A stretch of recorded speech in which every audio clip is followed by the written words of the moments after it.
नमस्कार मित्रांनो, प्रश्न बघा काय.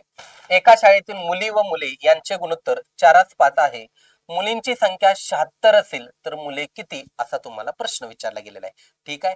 म्हणजे आता इथं मुलींचं गुणोत्तर दिलेलं आहे तुम्हाला 4 हिस्स, मुलांचं गुणोत्तर दिलेलं आहे 5 हिस्स. संख्या कुणाची दिली? मुलींची संख्या दिली. म्हणजे 76 बरोबर तुम्ही 4 हिस्स घ्यायचं, 5 हिस्स बरोबर 1 हिस्स. या पद्धतीनं तुम्ही तिरकस गुणाकार करून सोडवायचं. मग आन्सर काय येईल? 76 गुणिले 5 छेदामध्ये किती येईल? 4.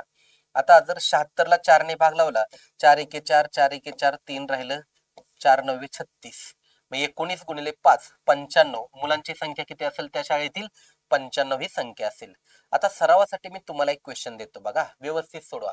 एका शाळेतील मुली व मुले यांचे गुणोत्तर 2:3 आहे. यांचं गुणोत्तर कसं आहे? 2:3 आहे. मी तुम्हाला मुलींची संख्या दिली. मुलींची संख्या आहे 69 मुलींची संख्या आहे. तर मुलांची संख्या किती, या प्रश्नाचं उत्तर तुम्ही कमेंट करा. थँक्यू.